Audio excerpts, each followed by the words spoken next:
ಎಲ್ಲರಿಗೂ ನಮಸ್ಕಾರ ಸ್ನೇಹಿತರೆ. ತುಳಸಿ ಪೂಜೆ ಬಗ್ಗೆ ತುಂಬ ಜನರಿಗೆ ತುಂಬ ಸಂದೇಹಗಳಿವೆ. ತುಳಸಿ ಪೂಜೆ ಯಾವ ರೀತಿ ಮಾಡಬೇಕು? ತುಳಸಿ ಕೂಡ ಒಂದು ಗಿಡ ತಾನೇ, ಅದನ್ನು ಯಾಕೆ ಪೂಜೆ ಮಾಡಬೇಕು? ತುಳಸಿ ಪೂಜೆ ಯಾವ ಸಮಯದಲ್ಲಿ ಬೇಕಾದರೂ ಮಾಡಬಹುದಾ, ಅಥವಾ ಅದಕ್ಕೆ ಅಂತ ಪ್ರತ್ಯೇಕವಾದ ಸಮಯ ಇರುತ್ತದೆ? ತುಳಸಿ ದೇವತೆ ಎಂದು ಅಮ್ಮನವರ ರೂಪದಲ್ಲಿ ಪೂಜಿಸೋಕೆ ಕಾರಣ ಏನು? ಈ ವಿಡಿಯೋದಲ್ಲಿ ಈ ಎಲ್ಲ ಪ್ರಶ್ನೆಗಳಿಗೆ ಉತ್ತರ ಕೊಡ್ತೀನಿ. ಆದರೆ ಅದಕ್ಕೂ ಮುಂಚೆ ನೀವಿನ್ನು ನಮ್ಮ ಚಾನಲ್ನ ಸಬ್ಸ್ಕ್ರೈಬ್ ಮಾಡ್ಕೊಂಡಿಲ್ಲ ಅಂದರೆ ಖಂಡಿತ ಈಗಲೇ ಸಬ್ಸ್ಕ್ರೈಬ್ ಮಾಡ್ಕೊಳ್ಳಿ. ಹಾಗೆ ಈ ವಿಡಿಯೋ ಇಷ್ಟ ಆದರೆ ಮರೆಯದೆ ಒಂದು ಲೈಕ್ ಕೊಡಿ. ವೃಂದಾದೇವಿ ಅಂದರೆ ತುಳಸಿ ದೇವಿ, ವೃಂದಾವನ ಅಂದರೆ ತುಳಸಿವನ. ನಮಗೆ ಗೊತ್ತಿರುವಂತೆ ಶ್ರೀಕೃಷ್ಣ ಬೆಳೆದಿದ್ದು ವೃಂದಾವನದಲ್ಲಿ. ಅವರ ಬಾಲ್ಯ ಯೌವನ ಕೂಡ ಅಲ್ಲೇ ಆಗಿತ್ತು. ಶ್ರೀಕೃಷ್ಣ ವೃಂದಾವನದಲ್ಲಿ ತೋರಿಸಿದಂತಹ ಪ್ರತಿ ಲೀಲೆಗೂ ಪ್ರತ್ಯಕ್ಷ ಸಾಕ್ಷಿ ಬೃಂದಾದೇವಿ. ಶ್ರೀಕೃಷ್ಣನಿಗೆ ಯಾವ ಸಮಯಕ್ಕೆ ಏನು ಬೇಕು ಅದನ್ನು ಅರ್ಥ ಮಾಡಿಕೊಂಡು ಬೃಂದಾದೇವಿ ಅಂದರೆ ತುಳಸಿ ದೇವಿ ಅದನ್ನು ಅಲ್ಲಿ ಸೃಷ್ಟಿಸುತ್ತಿದ್ದಳು. ಶ್ರೀಕೃಷ್ಣನಿಗೆ ತಣ್ಣನೆಯ ಗಾಳಿ ಬೇಕು ಅಂದುಕೊಳ್ಳಿ, ಬೃಂದಾದೇವಿ ಕೊಡ್ತಾ ಇದ್ಲು. ಅದೇ ಒಂದು ಆಹ್ಲಾದಕರ ವಾತಾವರಣ ಬೇಕು ಅಂದ್ಕೊಳ್ಳಿ, ಆಕೆ ಅದನ್ನು ಸೃಷ್ಟಿ ಮಾಡ್ತಾ ಇದ್ಲು. ಈ ರೀತಿ ಬೃಂದಾದೇವಿ ಅಂದರೆ ಶ್ರೀಕೃಷ್ಣನಿಗೆ ಅತ್ಯಂತ ಪ್ರೀತಿ. ಬರೀ ಕೃಷ್ಣನಿಗೆ ಮಾತ್ರವಲ್ಲದೆ ತುಳಸಿ ದೇವಿ ಅಂದರೆ ಎಲ್ಲ ದೇವಾನುದೇವತೆಗಳಿಗೂ ಕೂಡ ತುಂಬ ಪ್ರೀತಿ. ಆದ್ದರಿಂದಲೇ ದೇವರಿಗೆ ಸಮರ್ಪಿಸುವ ತೀರ್ಥವಾಗಲಿ ಅಥವಾ ನೈವೇದ್ಯವಾಗಲಿ ಎಲ್ಲದರಲ್ಲೂ ತುಳಸಿಯನ್ನು ಹಾಕಿ ಸಮರ್ಪಿಸಬೇಕು. ಇಲ್ಲದಿದ್ದರೆ ನೀವು ಇಡುವಂತಹ ತೀರ್ಥವಾಗಲಿ ಅಥವಾ ನೈವೇದ್ಯವಾಗಲಿ ದೇವರಿಗೆ ಸೇರಲ್ಲ. ದೇವರಿಗೆ ಮಾಡುವಂತಹ ಅಭಿಷೇಕದ ನೀರಲ್ಲೂ ಕೂಡ ತುಳಸಿಯನ್ನು ಹಾಕಿರಲೇಬೇಕು. ತುಳಸಿ ದೇವಿ ನಮಗೆ ದೇವರ ಮೇಲೆ ಭಕ್ತಿಯನ್ನು ಕೊಡುತ್ತಾಳೆ. ಅಂದರೆ ನಮಗೆ ದೇವರ ಮೇಲೆ ಭಕ್ತಿ ಬರೋ ಥರ ಮಾಡ್ತಾಳೆ. ಸಾಮಾನ್ಯವಾಗಿ ಜನರು ಹೇಳೋ ಪ್ರಕಾರ ತುಳಸಿ ಪೂಜೆಯನ್ನು ಹೆಂಗಸರು ಮಾತ್ರ ಮಾಡಬೇಕು. ಈ ಕತೆ ಯಾಕೆ ಬಂತು ಅಂದರೆ, ನಾರ್ಮಲ್ ಆಗಿ ಮನೆಗಳಲ್ಲಿ ಹೆಂಗಸರು ಮಾತ್ರನೇ ತುಳಸಿ ಪೂಜೆ ಮಾಡೋದ್ರಿಂದ. ಆದರೆ ಅದು ತಪ್ಪು ಭಾವನೆ. ಯಾರಿಗೆ ದೇವರ ಮೇಲೆ ಭಕ್ತಿ ಬೇಕು ಅವರೆಲ್ಲರೂ ಕೂಡ ತುಳಸಿ ದೇವಿಯ ಆಶ್ರಯ ಪಡೆಯಬೇಕು. ಮಹಿಳೆಯರಾಗಿರಬಹುದು, ಪುರುಷರಾಗಿರಬಹುದು, ಯಾರು ಬೇಕಾದರೂ ತುಳಸಿ ದೇವಿಯನ್ನು ಪೂಜೆ ಮಾಡಬಹುದು. ಇನ್ನು ತುಳಸಿ ದೇವಿಯ ಆರಾಧನೆಗೆ ದೊಡ್ಡ ಕಷ್ಟ ಏನೂ ಇಲ್ಲ. ತುಳಸಿ ದೇವಿಗೆ ಅಂತ ಒಂದು ಸಪ್ರೇಟ್ ಆಗಿರೋ ಲೋಟವನ್ನು ತೆಗೆದಿಟ್ಟುಕೊಳ್ಳಿ. ಅದನ್ನು ನೀವು ಟೀ ಕಾಫಿ ಕುಡಿಯೋಕೆ ಬಳಸೋಕೆ ಹೋಗಬೇಡಿ. ಆ ಲೋಟದಲ್ಲಿ ಪ್ರತಿದಿನ ತುಳಸಿ ಗಿಡಕ್ಕೆ ನೀರು ಹಾಕಿ, ಗಿಡದ ಸುತ್ತ 3 ಪ್ರದಕ್ಷಿಣೆ ಹಾಕಿ, ಗಿಡದ ಮುಂದೆ ಒಂದು ದೀಪ ಹಚ್ಚಿಟ್ಟು ಕೈ ಜೋಡಿಸಿ ನಮಸ್ಕಾರ ಮಾಡಿಕೊಳ್ಳಿ. ತುಳಸಿ ದೇವಿಯದು ಯಾವುದಾದರೂ ಮಂತ್ರ ಗೊತ್ತಿದ್ರೆ ಹೇಳಿ, ಇಲ್ಲದಿದ್ದರೆ ಓಂ ತುಳಸಿ ದೇವಿಯೇ ನಮಃ ಅಂತ 3 ಸಲ ಹೇಳ್ತಾ ತುಳಸಿ ಪೂಜೆಯನ್ನು ಮುಗಿಸಬಹುದು. ಕೊನೆಯಲ್ಲಿ ಅಮ್ಮ ನನಗೆ ದೇವರ ಮೇಲೆ ಭಕ್ತಿ ಕೊಡು ಅಂತ ಕೇಳಿಕೊಳ್ಳಿ. ಇದು ಮಾಡೋಕ್ಕೆ 5 ನಿಮಿಷ ಸಮಯ ಹಿಡಿಯುತ್ತದೆ ಅಷ್ಟೇ.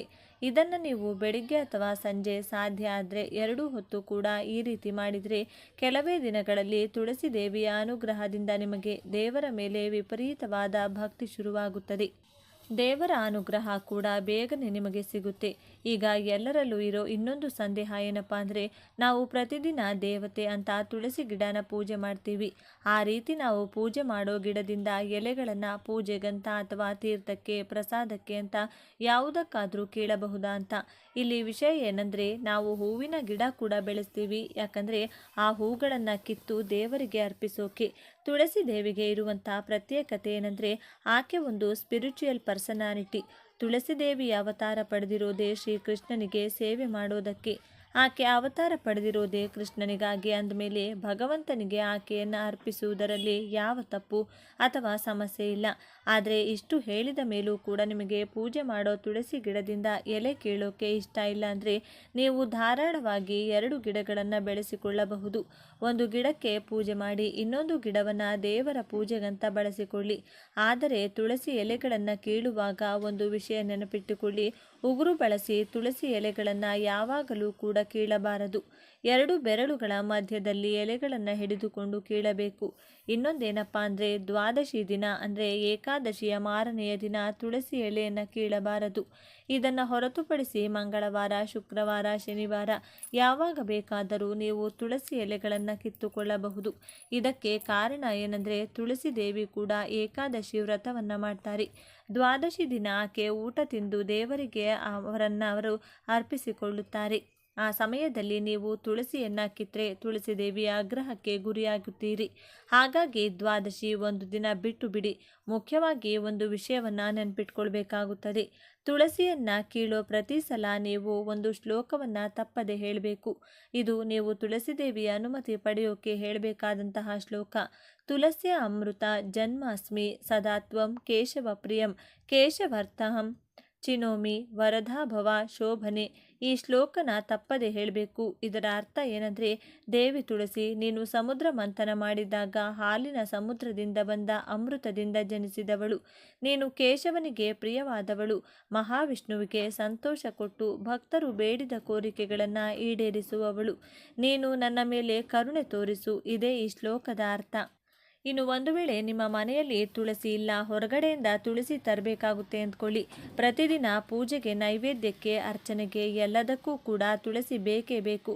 ಒಂದು ಸಲ ತುಳಸಿಯನ್ನು ಅಂಗಡಿಯಿಂದ ತಂದರೆ ಪ್ರತಿದಿನ ಬಳಸೋಕ್ಕಾಗಲ್ಲ, ಅದು ಬಾಡಿ ಹೋಗುತ್ತದೆ ಅಂತ ಅದನ್ನು ಬಿಸಾಡ್ತೀವಿ. ಆ ರೀತಿ ವೇಸ್ಟ್ ಮಾಡೋ ಅಗತ್ಯ ಇಲ್ಲ. ನೀವು ಅಂಗಡಿಯಿಂದ ಏನಾದರೂ ತುಳಸಿ ತಂದರೆ ಮೊದಲು ತುಳಸಿಯ ಪ್ರತಿ ಎಲೆಯನ್ನು ಬಿಡಿಸಿ ತೊಳೆದು ಒಂದು ಬಟ್ಟೆ ಮೇಲೆ ಹಾಕಿಬಿಟ್ಟು ಬಿಡಿ. ಅದು ಪೂರ್ತಿಯಾಗಿ ಒಣಗಿದ ಮೇಲೆ ನೀವು ಅದನ್ನು ಒಂದು ಡಬ್ಬಿಯಲ್ಲಿ ತುಂಬಿಟ್ಟುಕೊಳ್ಳಬೇಕು. ತುಳಸಿಯನ್ನು ಯಾವ ರೂಪದಲ್ಲಿ ಬೇಕಾದರೂ ನೀವು ದೇವರಿಗೆ ಸಮರ್ಪಿಸಬಹುದು. ಹಾಗಾಗಿ ತುಳಸಿ ಒಣಗಿ ಹೋಯಿತು, ಬಾಡೋಯ್ತು, ಹಾಗಾಗಿ ಈ ರೀತಿ ಯಾವ ರೀತಿ ದೇವರಿಗೆ ಸಮರ್ಪಿಸೋದು ಅನ್ನೋ ಚಿಂತೆ ಬೇಡ. ನೀವು ಒಣಗಿದ ಡಬ್ಬಿಯಲ್ಲಿ ಇಟ್ಕೊಂಡಿರೋ ತುಳಸಿಯನ್ನೇ ಪ್ರತಿದಿನ ಪೂಜೆಗೆ, ನೈವೇದ್ಯಕ್ಕೆ, ಅಭಿಷೇಕಕ್ಕೆ ಉಪಯೋಗಿಸಿಕೊಳ್ಳಬಹುದು. ತುಳಸಿ ಗಿಡ ನಿಮ್ಮ ಮನೆಯಲ್ಲಿದ್ದರೆ ಚಿಂತೆ ಇಲ್ಲ. ಆದರೆ ಸೂರ್ಯೋದಯ ಆದ ನಂತರ ತುಳಸಿ ಎಲೆಗಳನ್ನು ಕೀಳೋಕೆ ಹೋಗಬೇಡಿ. ಒಂದೊಂದು ಸಲ ತುಳಸಿ ಎಲೆಗಳು ತಾನಾಗಿ ಗಿಡದಿಂದ ಕೆಳಗೆ ಉದುರಿ ಹೋಗಿರುತ್ತೆ. ಅದನ್ನು ಕೂಡ ನೀವು ಆಯ್ಕೊಂಡು ನಾನು ಹೇಳಿದಂತೆ ತೊಳೆದು ಒಣಗಿಸಿ ಡಬ್ಬಿಲಿ ಹಾಕಿಟ್ಕೊಳ್ಳಿ. ಒಂದೊಂದು ಸಲ ತುಳಸಿ ಎಲೆ ಕೀಳೋದು ಮರೆತೋಗಿರ್ತೀರ, ಅಥವಾ ಫ್ರೆಶ್ ಆಗಿ ಅಂಗಡಿಯಿಂದ ತರೋದು ಮರ್ತೋಗಿರ್ತೀರ. ಅಂಥ ಟೈಮ್ನಲ್ಲಿ ಈ ರೀತಿ ನೀವು ಸ್ಟಾಕ್ ಇಟ್ಕೊಂಡಿರುವಂತಹ ತುಳಸಿ ಎಲೆಗಳು ಉಪಯೋಗಕ್ಕೆ ಬರುತ್ತದೆ. ಬರೋಬ್ಬರಿ ಒಬ್ಬೊಬ್ಬರ ಮನೆಯಲ್ಲಿ ಎಷ್ಟು ಸಲ ಬೆಳೆಸಿದರೂ ಕೂಡ ತುಳಸಿ ಗಿಡ ಬೆಳೆಯಲ್ಲ. ಮನೆಯಲ್ಲಿ ತುಳಸಿ ಒಣಗಿದ್ರೆ ತುಂಬ ಅಪವಿತ್ರ. ಹಾಗಾಗಿ ತುಳಸಿ ಗಿಡನ ನೀವು ಬೆಳೆಸಬೇಕು ಅಂದರೆ ಒಳ್ಳೆ ಪೌಷ್ಟಿಕಾಂಶ ಇರುವಂತಹ ಮಣ್ಣನ್ನು ಉಪಯೋಗಿಸಿ. ತುಳಸಿ ಗಿಡ ಇಟ್ಟ ಮೇಲೆ ಒಂದೊಂದು ಸಲ ಎಲೆಗಳ ಹಿಂದೆ ಬೆಳ್ಳಗಿರುವಂಥ ಹುಳಗಳು ಹುಟ್ಟಿಕೊಳ್ಳುತ್ತದೆ.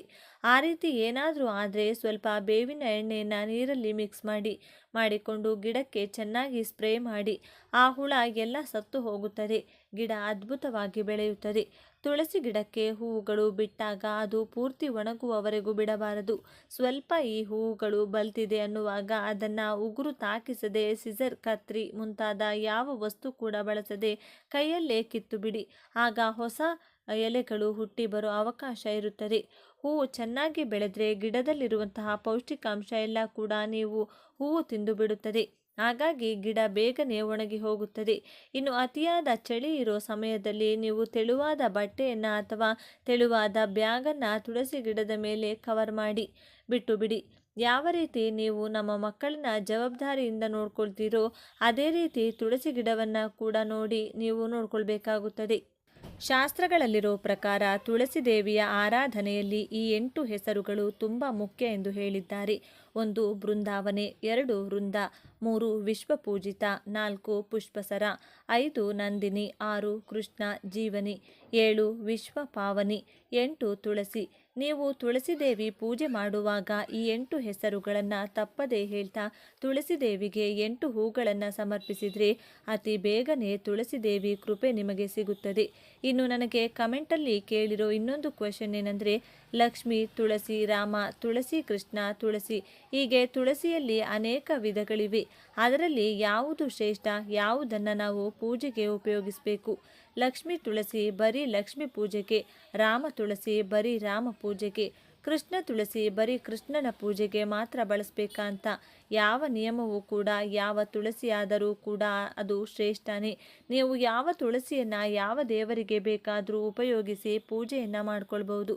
ಕೊನೆಯದಾಗಿ ಒಂದು ಮಾತೇನೆಂದರೆ, ತುಳಸಿ ಗಿಡ ನಿಮ್ಮ ಮನೆಯಲ್ಲಿದ್ದರೆ ಅದನ್ನು ನೀವು ಒಂದು ಗಿಡದಂತೆ ನೋಡಬೇಡಿ, ಮಹಾರಾಣಿಯಂತೆ ನೋಡಿಕೊಳ್ಳಿ. ಸಾಕ್ಷಾತ್ ಶ್ರೀಕೃಷ್ಣನ ಮಡದಿ ತುಳಸಿ.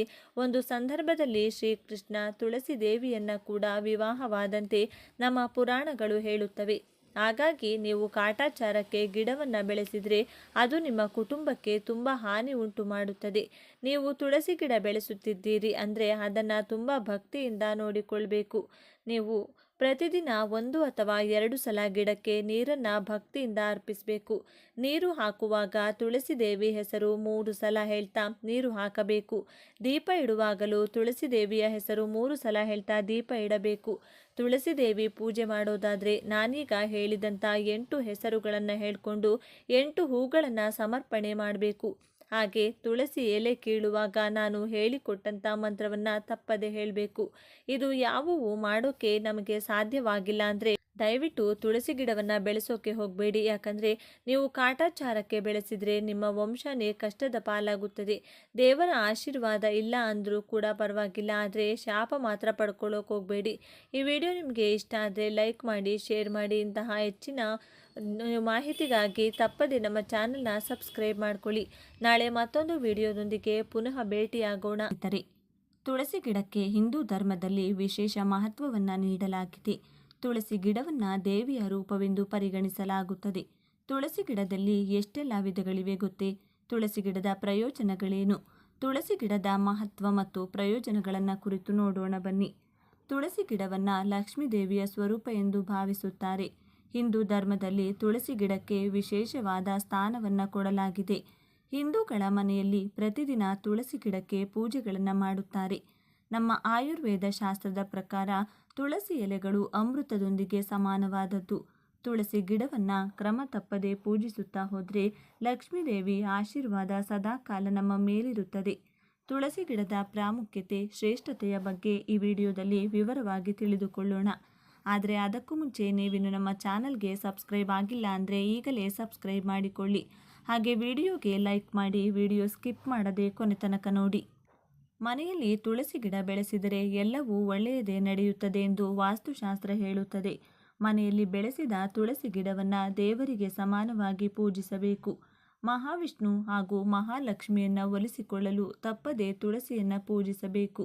ತುಳಸಿ ಗಿಡದಲ್ಲಿ ಸಕಲ ದೇವತೆಗಳು ನೆಲೆಸಿರುತ್ತಾರೆ.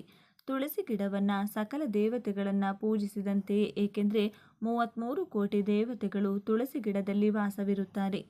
ಪ್ರತಿದಿನ ಬೆಳಿಗ್ಗೆ ನಿದ್ದೆಯಿಂದ ಎದ್ದ ಕೂಡಲೇ ಮೊದಲು ನಾವು ತುಳಸಿ ಗಿಡವನ್ನು ನೋಡಿದರೆ 3 ಲೋಕದಲ್ಲಿರುವ ಎಲ್ಲ ತೀರ್ಥಗಳ ದರ್ಶನ ಪಡೆದಷ್ಟು ಪುಣ್ಯ ಲಭಿಸುತ್ತದೆ ಎಂದು ಬ್ರಹ್ಮಪುರಾಣದಲ್ಲಿ ಹೇಳಿದ್ದಾರೆ.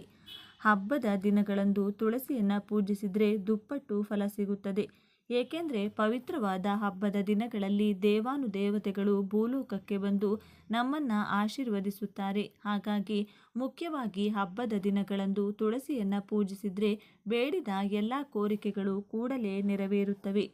ತುಳಸಿ ಗಿಡಕ್ಕೆ ಪ್ರತಿದಿನ ಪೂಜೆ ಮಾಡಲು ಸಾಧ್ಯವಾಗದವರು ದಿನ ಬೆಳಿಗ್ಗೆ ಸ್ನಾನ ಮಾಡಿದ ನಂತರ ತುಳಸಿ ಗಿಡಕ್ಕೆ ನೀರು ಹಾಕಿ ನಮಸ್ಕರಿಸಿದರೆ ಸಕಲ ಸಂಪತ್ತು ನಿಮ್ಮ ಸ್ವಂತವಾಗುತ್ತದೆ ಹಾಗೂ ಜನ್ಮ ಜನ್ಮಾಂತರದ ಪಾಪಗಳೆಲ್ಲವೂ ಹೋಗಿ ಪುಣ್ಯ ಲಭಿಸುತ್ತದೆ. ಗ್ರಂಥಗಳ ಪ್ರಕಾರ ಭಾನುವಾರದಂದು ತುಳಸಿ ಗಿಡಕ್ಕೆ ನೀರು ಹಾಕುವುದು, ಎಲೆಗಳನ್ನು ಕೀಳುವುದು ಮಾಡಬಾರದು. ಪೂಜೆ ಮಾಡುವಾಗ ಒಂದು ತಾಮ್ರದ ಚೊಂಬಿನಲ್ಲಿ ನೀರು, ಕೆಲವು ತುಳಸಿ ಎಲೆಗಳು, 2 ಲವಂಗ ಹಾಕಿ ದೇವರ ಕೋಣೆಯಲ್ಲಿಡಬೇಕು. ಪೂಜೆಯ ನಂತರ ಆ ನೀರನ್ನು ತೀರ್ಥದಂತೆ ತೆಗೆದುಕೊಳ್ಳಬೇಕು. ದೇವರ ಮುಂದೆ ಇರಿಸಿದಂತಹ ಆ ತುಳಸಿ ನೀರಿನಲ್ಲಿ ಅಪಾರವಾದಂತಹ ದೈವಶಕ್ತಿ ತುಂಬಿರುತ್ತದೆ. ಆ ರೀತಿ ಪೂಜೆ ಮಾಡಿದರೆ ದೇವರ ಅನುಗ್ರಹ ಕಲಗುತ್ತದೆ. ಪ್ರತಿ ಶುಕ್ರವಾರ ತುಳಸಿ ಗಿಡದ ಮುಂದೆ ದೀಪ ಇಟ್ಟು ಒಂದು ಚೊಂಬಿನಲ್ಲಿ ನೀರು, ಸ್ವಲ್ಪ ಅರಿಶಿನ, ಕುಂಕುಮ ಬೆರೆಸಿ ಮನಸ್ಸಿನಲ್ಲಿ ಲಕ್ಷ್ಮೀ ದೇವಿಯನ್ನು ನೆನೆಸಿಕೊಂಡು ತುಳಸಿ ಗಿಡಕ್ಕೆ ಆ ನೀರನ್ನು ಸಮರ್ಪಿಸಬೇಕು. ಈ ರೀತಿ ಮಾಡಿದರೆ ಐಶ್ವರ್ಯವಂತರಾಗುತ್ತೀರಿ. ಎಷ್ಟೋ ಶುಭ ಫಲ ಕಲಗುತ್ತದೆ. ಶುಕ್ರವಾರ ತುಳಸಿಯನ್ನು ಈ ರೀತಿ ಒಬ್ಬ ಗೃಹಿಣಿ ಪೂಜಿಸಿದರೆ ಆಕೆಯ ಸೌಭಾಗ್ಯ ಚಿರಕಾಲ ಉಳಿಯುತ್ತದೆ, ದೀರ್ಘ ಸುಮಂಗಲಿ ಯೋಗ ಬರುತ್ತದೆ ಎಂದು ಪುರಾಣಗಳಲ್ಲಿ ಉಲ್ಲೇಖಿಸಲಾಗಿದೆ. ಶಿವನಿಗೆ ಇಷ್ಟವಾದ ಸೋಮವಾರದಂದು ತುಳಸಿ ಗಿಡದ ಮುಂದೆ ಅಕ್ಕಿ ಹಿಟ್ಟಿನಿಂದ ಒಂದು ದೀಪವನ್ನು ತಯಾರಿಸಿ ಅದರಲ್ಲಿ ತುಪ್ಪ ಹಾಕಿ ದೀಪ ಹಚ್ಚಬೇಕು. ಉರಿಯುತ್ತಿರುವ ಆ ದೀಪದಲ್ಲಿ ಚಿಟಿಕೆ ಅರಿಶಿನ ಹಾಕಬೇಕು. ತುಳಸಿ ಗಿಡದ ಮುಂದೆ ಈ ರೀತಿ ದೀಪ ಇಟ್ಟರೆ ನಿಮ್ಮ ಮನೆಯಲ್ಲಿ ಎಷ್ಟೇ ಸಮಸ್ಯೆಗಳಿದ್ರೂ ಕೂಡ ಆಗುತ್ತದೆ. ಹಾಗೆಯೇ ಪ್ರತಿ ಶನಿವಾರ ತುಳಸಿ ಎಲೆಗಳನ್ನು ನಿಮ್ಮ ಮನೆಯಲ್ಲಿರುವ ದೇವರಿಗೆ ಸಮರ್ಪಿಸಿ ಪೂಜೆ ಮಾಡಿದರೆ ಕೆಲವು ತಲೆಮಾರುಗಳವರೆಗೂ ಕರಗದಂತಹ ಐಶ್ವರ್ಯ ಲಭಿಸುತ್ತದೆ ಎಂದು ಪುರಾಣಗಳಲ್ಲಿ ಉಲ್ಲೇಖಿಸಲಾಗಿದೆ. ಪ್ರತಿದಿನ ತುಳಸಿ ಗಿಡಕ್ಕೆ ಬೆಲ್ಲವನ್ನು ನೈವೇದ್ಯವಾಗಿ ಅರ್ಪಿಸಿದರೆ ನಿಮ್ಮ ಮೇಲೆ ಮಹಾವಿಷ್ಣು ಕೃಪೆ ಇರುತ್ತದೆ. ಇದರಿಂದ ನಿಮಗೆ ಎಂದೂ ಕೂಡ ಸಿರಿ ಸಂಪತ್ತಿಗೆ ಕೊರತೆ ಉಂಟಾಗುವುದಿಲ್ಲ. ಪ್ರತಿದಿನ ತುಳಸಿ ಮಾತೆಗೆ ಧೂಪ ತೋರಿಸಿ 3 ಪ್ರದಕ್ಷಿಣೆ ಹಾಕಬೇಕು. ಇದರಿಂದ ಕರ್ಮ ದೋಷಗಳೆಲ್ಲ ತೊಲಗುತ್ತವೆ. ಭೂಮಿಯಲ್ಲಿ ನೇರವಾಗಿ ತುಳಸಿ ಗಿಡವನ್ನು ನಾಟಿದರೆ ಒಳ್ಳೆಯದಲ್ಲ ಎಂದು ಜ್ಯೋತಿಷ್ಯ ಶಾಸ್ತ್ರ ಹೇಳುತ್ತಿದೆ. ತುಳಸಿ ಗಿಡವನ್ನು ಉತ್ತಮ ಫಲ ಪಡೆದುಕೊಳ್ಳಲು ಒಂದು ಪಾಟ್ ತುಳಸಿ ಕಟ್ಟೆ ಅಥವಾ ಮಡಿಕೆಯಲ್ಲಿ ಮಾತ್ರವೇ ತುಳಸಿಯನ್ನು ಬೆಳೆಸಬೇಕು. ಮನೆಯಲ್ಲಿ ತುಳಸಿ ಗಿಡ ಇದ್ದರೆ ಇಡೀ ಕುಟುಂಬಕ್ಕೆ ಸಂಪತ್ತು, ಸಿರಿಗೆ ಕೊರತೆ ಇರುವುದಿಲ್ಲ ಎಂದು ಶಾಸ್ತ್ರ ಹೇಳುತ್ತದೆ. ನಿಮ್ಮ ಮನೆಯಲ್ಲಿ ಆದಾಯ ಬೆಳೆಯಬೇಕು ಅಂದರೆ ಒಂದು ಕೆಂಪು ಬಟ್ಟೆಯೊಳಗೆ ಕೆಲವು ತುಳಸಿ ಎಲೆಗಳನ್ನು ಹಾಕಿ ಗಂಟು ಕಟ್ಟಿ ನೀವು ಹಣ ಇಡುವಂತಹ ಕಡೆ ಇಡಬೇಕು. ಆಗ ಮಹಾಲಕ್ಷ್ಮಿಯ ಅನುಗ್ರಹ ಪಡೆದುಕೊಳ್ಳಬಹುದು. ವಾರದಲ್ಲಿ ಒಂದು ಬಾರಿ ನಿಮ್ಮ ಮನೆಯಲ್ಲಿ ಎಲ್ಲ ಮೂಲೆಯಲ್ಲಿ ತುಳಸಿ ಅಂದರೆ ಒಂದು ಚೊಂಬಿನಲ್ಲಿ ಸ್ವಲ್ಪ ನೀರು, ಕೆಲವು ತುಳಸಿ ಎಲೆಗಳು, ಒಂದು ಚಿಟಿಕೆ ಅರಿಶಿನ, 1-2 ಕರ್ಪೂರ ಹಾಕಿ ಬೆರೆಸಿ ಆ ನೀರನ್ನು ಮನೆಯಲ್ಲಿ ಎಲ್ಲ ಮೂಲೆಯಲ್ಲೂ ಚಿಮುಕಿಸಬೇಕು. ಆಗ ನಿಮ್ಮ ಮನೆಯ ಮೇಲೆ ಯಾವುದಾದರೂ ಕೆಟ್ಟ ದೃಷ್ಟಿ ಅಥವಾ ನಕಾರಾತ್ಮಕ ಶಕ್ತಿ ಇದ್ದರೆ ಅದು ಹೊರಟು ಹೋಗುತ್ತೆ. ಮನೆಯಲ್ಲಿ ತುಳಸಿ ಬೆಳೆಸುವುದರಿಂದ ನೆಗೆಟಿವ್ ಎನರ್ಜಿ ನಶಿಸಿ ಪಾಸಿಟಿವ್ ಎನರ್ಜಿ ಬೆಳೆಯುತ್ತದೆ. ಅಂದರೆ ನಕಾರಾತ್ಮಕ ಶಕ್ತಿ ಹೋಗಿ ಸಕಾರಾತ್ಮಕ ಶಕ್ತಿ ಹೆಚ್ಚಾಗುತ್ತದೆ. ವಾಸ್ತುಶಾಸ್ತ್ರದ ಪ್ರಕಾರ ತುಳಸಿ ಗಿಡವನ್ನು ಪೂರ್ವ ದಿಕ್ಕಿನಲ್ಲಿ ಬೆಳೆಸಿದರೆ ಅದೃಷ್ಟ. ಇಲ್ಲಿಡಲು ಅವಕಾಶ ಇಲ್ಲದಿದ್ದರೆ ಉತ್ತರ ಅಥವಾ ಈಶಾನ್ಯ ದಿಕ್ಕಿನಲ್ಲಿ ಬೆಳೆಸಬಹುದು. ಪೂಜೆಯಲ್ಲಿ ತುಳಸಿ ಎಲೆ ಬಳಸಿದ ತುಂಬ ಒಳ್ಳೆಯದು. ತುಳಸಿ ಇಲ್ಲದ ಪೂಜೆ ಅಸಂಪೂರ್ಣವಾಗಿ ಉಳಿದು ಹೋಗುತ್ತದೆ. ಮನೆಯಲ್ಲಿ ಯಾವಾಗಲೂ 2 ತುಳಸಿ ಗಿಡಗಳನ್ನು ಬೆಳೆಸಬೇಕು. ಒಂದು ಗಿಡಕ್ಕೆ ಮಾತ್ರ ಪೂಜೆ ಮಾಡಬೇಕು. ಆ ಗಿಡದಿಂದ ಪೂಜೆಗೆಂದು ಕಷಾಯಕ್ಕೆಂದು ಎಲೆಗಳನ್ನು ಕೀಳಬಾರದು. ಇನ್ನೊಂದು ಗಿಡದ ಎಲೆಗಳನ್ನು ಬಳಸಿಕೊಳ್ಳಬೇಕು. ಶಾಸ್ತ್ರಗಳ ಪ್ರಕಾರ ಸ್ನಾನ ಮಾಡದೆ ತುಳಸಿ ಗಿಡವನ್ನು ಮುಟ್ಟಬಾರದು. ಸಾಧ್ಯವಾದರೆ ಅದರ ಆಸುಪಾಸಿನಲ್ಲೂ ಕೂಡ ಹೋಗಬೇಡಿ. ತುಳಸಿ ಕೋಟೆಯೊಳಗೆ ಅಧಿಕವಾಗಿ ಅರಿಶಿನ ಕುಂಕುಮ ಹಾಕಬಾರದು. ಆ ರೀತಿ ಮಾಡಿದರೆ ಮಣ್ಣಿನಲ್ಲಿರುವಂತಹ ಪೋಷಕಾಂಶಗಳು ನಶಿಸಿ ಗಿಡ ಒಣಗುವ ಸಾಧ್ಯತೆ ಇದೆ. ತುಳಸಿಯನ್ನು ಕ್ರಮ ತಪ್ಪದೆ ಪೂಜೆ ಮಾಡುತ್ತಿದ್ದರೆ ನಿಮ್ಮ ವ್ಯಕ್ತಿಗತ ಜೀವನದಲ್ಲಿರುವ ಸಮಸ್ಯೆಗಳೆಲ್ಲದಕ್ಕೂ ಕೂಡ ಪರಿಷ್ಕಾರ ಮಾರ್ಗ ಲಭಿಸುತ್ತದೆ. ತುಳಸಿಯನ್ನು ಪೂಜಿಸುವಾಗ ಒಂದು ಶಕ್ತಿಯುತವಾದ ಮಂತ್ರವನ್ನು ಪಠಿಸುತ್ತಾ ಪೂಜೆ ಮಾಡಿದರೆ ತುಂಬ ಒಳ್ಳೆಯದು. ಆ ಮಂತ್ರ ಮಹಾಪ್ರಸಾದ ಜನನಿ ಸರ್ವ ಸೌಭಾಗ್ಯವರ್ಧಿನಿ ಆದಿ ವ್ಯಾಧಿ ಹರ ನಿತ್ಯಂ ತುಳಸಿಂ ನಮೋಸ್ತುತೆ. ಈ ಮಂತ್ರವನ್ನು ಪಠಿಸುತ್ತಾ ತುಳಸಿ ದೇವಿಯನ್ನು ಪೂಜಿಸಬೇಕು. ಜ್ಯೋತಿಷ್ಯ ಶಾಸ್ತ್ರದ ಪ್ರಕಾರ ಪ್ರತಿ ಶುಕ್ರವಾರ ತುಳಸಿ ಗಿಡಕ್ಕೆ ನೀರಿನೊಂದಿಗೆ ಸ್ವಲ್ಪ ಕಬ್ಬಿನ ರಸವನ್ನು ಸಮರ್ಪಿಸಿದರೆ ನಿಮ್ಮ ಮನೆಯಲ್ಲಿ ಯಾವಾಗಲೂ ಸಂಪತ್ತು, ಸಂತೋಷ, ಶಾಂತಿ ಇರುತ್ತದೆ. ಎಲ್ಲ ರೀತಿಯಾದ ಕಷ್ಟಗಳಿಂದ ಉಪಶಮನ ಕಲಗುತ್ತದೆ. ತುಳಸಿಯನ್ನು ಪೂಜಿಸಿದರೆ ದೇವತೆಗಳ ಅನುಗ್ರಹ ಅತಿ ಶೀಘ್ರದಲ್ಲಿ ಪಡೆದುಕೊಳ್ಳಬಹುದು. ಕಷ್ಟ, ಬಡತನ, ನಕಾರಾತ್ಮಕ ಶಕ್ತಿ ಇರುವಂತಹ ಮನೆಗಳಲ್ಲಿ ತುಳಸಿ ಗಿಡವನ್ನು ಬೆಳೆಸಿ ಭಕ್ತಿಯಿಂದ, ಶುಚಿ ಶುಭ್ರತೆಯಿಂದ ಕ್ರಮ ತಪ್ಪದೆ ಪೂಜಿಸಿದರೆ ಇವೆಲ್ಲವೂ ಕೂಡ ತೊಲಗಿ ಹೋಗುತ್ತದೆ. ಸದಾಕಾಲ ಸಂತೋಷದಿಂದ, ಸೌಕರ್ಯದಿಂದ ಬದುಕಬಹುದು. ತುಳಸಿಯಲ್ಲಿ ಒಟ್ಟು 5 ವಿಧಗಳಿವೆ. ಅವುಗಳೆಂದರೆ ಶ್ಯಾಮ ತುಳಸಿ, ರಾಮ ತುಳಸಿ, ಶ್ವೇತ ತುಳಸಿ, ವನ ತುಳಸಿ ಮತ್ತು ನಿಂಬೆ ತುಳಸಿ. ಶ್ಯಾಮ ತುಳಸಿ ಎಲೆಗಳು ಆಳವಾದ ನೇರಳೆ ಬಣ್ಣವನ್ನು ಹೊಂದಿರುತ್ತವೆ. ಅದಕ್ಕಾಗಿಯೇ ಇದನ್ನು ಶ್ಯಾಮ ತುಳಸಿ ಎಂದು ಕರೆಯಲಾಗುತ್ತದೆ. ತುಳಸಿಯ ಕಪ್ಪು ಬಣ್ಣದಿಂದಾಗಿ ಅದು ಶ್ರೀಕೃಷ್ಣನಿಗೆ ತುಂಬ ಪ್ರಿಯವಾಗಿದೆ ಎಂದು ಹೇಳಲಾಗುತ್ತದೆ. ಇದನ್ನು ಕೃಷ್ಣ ತುಳಸಿ ಎಂದು ಕೂಡ ಕರೆಯಲಾಗುತ್ತದೆ. ರಾಮ ತುಳಸಿ, ಇದರ ಎಲೆಗಳು ಹಸಿರು ಬಣ್ಣದಲ್ಲಿರುತ್ತವೆ. ಅಲ್ಲದೆ ಈ ತುಳಸಿ ಭಗವಾನ್ ರಾಮನಿಗೆ ತುಂಬ ಪ್ರಿಯವಾದ ತುಳಸಿಯಾಗಿದೆ. ಆದ್ದರಿಂದ ಇದನ್ನು ರಾಮ ತುಳಸಿ ಎಂದು ಕರೆಯಲಾಗುತ್ತದೆ. ರಾಮ ತುಳಸಿ ಎಲೆಗಳು ಸಿಹಿಯಾದ ಅನುಭವವನ್ನು ನೀಡುತ್ತದೆ. ಈ ತುಳಸಿಯನ್ನು ಮನೆಯಲ್ಲಿ ನೆಡುವುದು ತುಂಬ ಮಂಗಳಕರವೆಂದು ಪರಿಗಣಿಸಲಾಗಿದೆ. ಇದನ್ನು ಮನೆಯಲ್ಲಿ ನೆಡುವುದರಿಂದ ಆ ಮನೆಯಲ್ಲಿ ಪ್ರಗತಿಯಾಗುತ್ತದೆ ಎನ್ನುವ ನಂಬಿಕೆ ಇದೆ. ಶ್ವೇತ ತುಳಸಿ ಅಥವಾ ಬಿಳಿ ತುಳಸಿಯನ್ನು ವಿಷ್ಣು ತುಳಸಿ ಎಂದು ಕರೆಯುತ್ತಾರೆ. ಬಿಳಿ ಬಣ್ಣದ ಈ ತುಳಸಿಯನ್ನು ನಾವು ಹೂಗಳನ್ನು ಕೂಡ ನೋಡಬಹುದು. ಈ ಕಾರಣಕ್ಕಾಗಿ ಇದನ್ನು ಬಿಳಿ ತುಳಸಿ ಎಂದು ಕರೆಯಲಾಗುತ್ತದೆ. ಇದನ್ನು ವಿಷ್ಣುವಿನ ಪೂಜೆಯಲ್ಲಿ ಹೆಚ್ಚಾಗಿ ಬಳಸುವ ಸಂಪ್ರದಾಯವಿದೆ. ವನ ತುಳಸಿ ಮತ್ತು ನಿಂಬೆ ತುಳಸಿ. ವನ ತುಳಸಿಯನ್ನು ಅರಣ್ಯ ತುಳಸಿ ಎಂದು ಕರೆಯಲಾಗುತ್ತದೆ. ಇದರ ಎಲೆಗಳು ದಟ್ಟವಾಗಿರುತ್ತವೆ. ಮತ್ತೊಂದೆಡೆ ನಿಂಬೆ ತುಳಸಿ ಬಗ್ಗೆ ಹೇಳುವುದಾದರೆ ಈ ಪವಿತ್ರ ತುಳಸಿ ಗಿಡದ ಎಲೆಗಳು ನೋಡಲು ನಿಂಬೆ ಗಿಡದ ಎಲೆಗಳಂತೆಯೇ ಇರುತ್ತವೆ. ಇದನ್ನು ಪ್ರಹ್ಲಾದ ತುಳಸಿ ಎಂದು ಕೂಡ ಕರೆಯಲಾಗುತ್ತದೆ. ತುಳಸಿ ಪರಿಹಾರಗಳು. ತುಳಸಿ ಎಲೆಗಳಿಂದ ಸ್ನಾನ ಮಾಡುವುದರಿಂದ ದೇಹದಲ್ಲಿ ನಕಾರಾತ್ಮಕ ಶಕ್ತಿ ನೆಲೆಸುವುದಿಲ್ಲ. ತುಳಸಿ ಎಲೆಗಳನ್ನು ಕೆಂಪು ಬಟ್ಟೆಯಲ್ಲಿ ಕಟ್ಟಿ ನೀವು ಹಣ ಇರಿಸುವ ಸ್ಥಳದಲ್ಲಿ ಇಟ್ಟರೆ ಲಕ್ಷ್ಮೀದೇವಿಯ ಅನುಗ್ರಹ ದೊರಕುವುದು. ತುಳಸಿ ಎಲೆಗಳನ್ನು ಹಳದಿ ಬಟ್ಟೆಯಲ್ಲಿ ಕಟ್ಟಿ ಅಂಗಡಿ ಅಥವಾ ವ್ಯಾಪಾರ ಮಾಡುವ ಸ್ಥಳದಲ್ಲಿ ಇಟ್ಟುಕೊಂಡರೆ ಪ್ರಗತಿ ಸಾಧಿಸಬಹುದು. ಈ ವಿಡಿಯೋ ನಿಮಗೆ ಇಷ್ಟವಾದಲ್ಲಿ ಲೈಕ್ ಹಾಗೂ ಶೇರ್ ಮಾಡಿ. ಇಂತಹ ಉಪಯುಕ್ತವಾದ ಮಾಹಿತಿಗಳಿಗಾಗಿ ತಪ್ಪದೇ ನಮ್ಮ ಚಾನಲನ್ನು ಸಬ್ಸ್ಕ್ರೈಬ್ ಮಾಡಿಕೊಳ್ಳಿ. ಎಲ್ಲರೂ ಭಕ್ತಿಯಿಂದ ಓಂ ಶ್ರೀ ಮಹಾಲಕ್ಷ್ಮಿ ನಮಃ ಅಂತ ಕಮೆಂಟ್ ಮಾಡಿ. ನಾಳೆ ಮತ್ತೊಂದು ವಿಡಿಯೋದೊಂದಿಗೆ ಪುನಃ ಭೇಟಿಯಾಗೋಣ. ಧನ್ಯವಾದಗಳು.